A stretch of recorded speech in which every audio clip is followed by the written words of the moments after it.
भानुमति, आज आप मुझसे बात क्यों नहीं कर रही हैं? क्या बात है?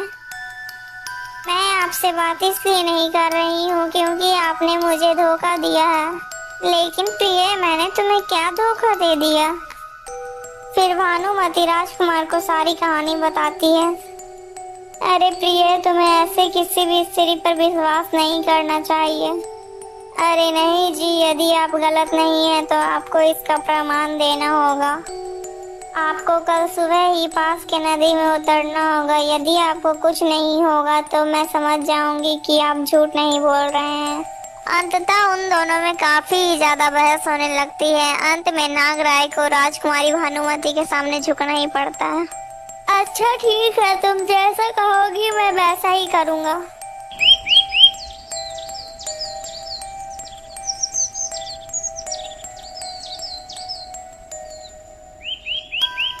फिर अगली सुबह होते ही नागराय और राजकुमारी भानुमति नदी के किनारे जाते हैं। अच्छा ठीक है राजकुमारी जी, अब मैं चलता हूँ।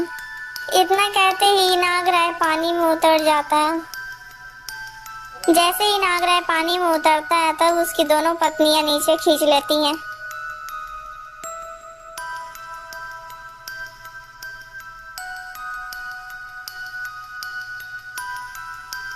नागराय, तुम कहाँ चले गए? इसका मतलब तुमने मुझे धोखा दिया था।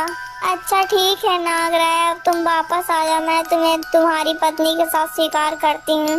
राजकुमारी काफी देर तक उसे पानी के बाहर पुकारती रही, लेकिन वहां से कोई भी लौटकर नहीं आया।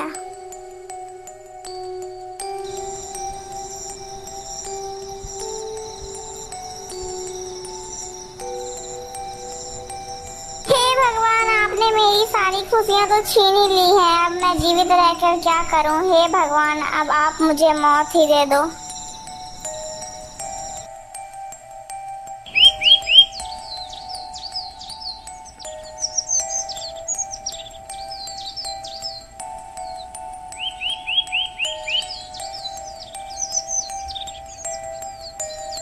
भिक्षाम देही, भिक्षाम देही, भिक्षाम देही, भिक्षाम देही। या लीजिए माता, आज भानुमति आपको भिक्षा दे रही है। हो सकता है कल भानुमति हो या ना हो।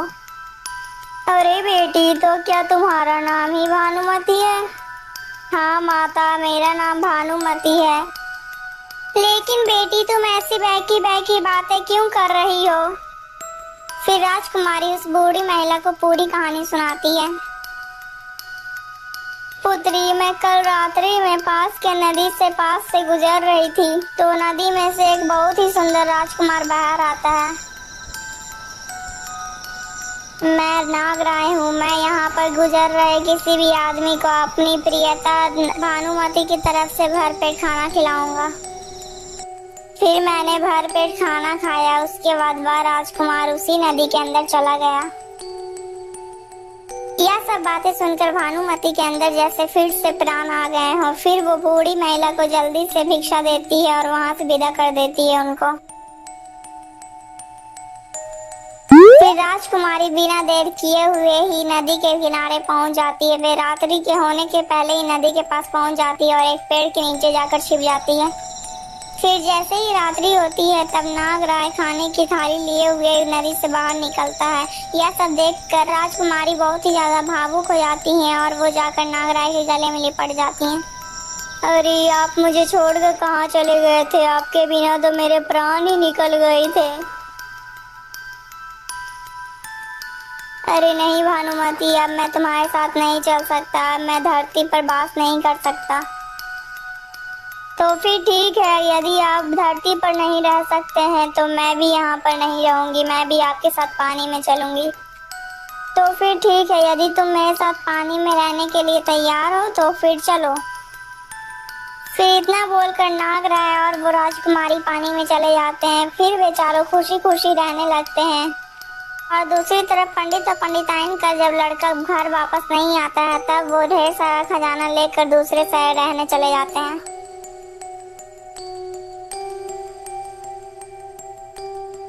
दोस्तों अगर आपको ये वीडियो अच्छी लगी तो प्लीज वीडियो को लाइक करके चैनल को सब्सक्राइब कर दीजिएगा दोस्तों। और हाँ दोस्तों, इस वीडियो का पार्ट 1, पार्ट 2 और पार्ट 3 और पार्ट 4 अगर देखना चाहते हो तो प्लीज हमारे चैनल में आकर इसका पार्ट 1, पार्ट 2 और पार्ट 3 और पार्ट 4 जरूर देखिएगा दोस्तों। और हाँ दोस्तों, पूरी कहानी देखने के बाद आप कॉमेंट जरूर कीजिएगा कि आपको इस कहानी से क्या शिक्षा मिली है। दोस्तों अगर आपको ऐसी और कहानी देखनी है तो प्लीज हमारे चैनल में आइएगा जरूर, ऐसी और कहानी आपको बहुत सारी मिलेगी।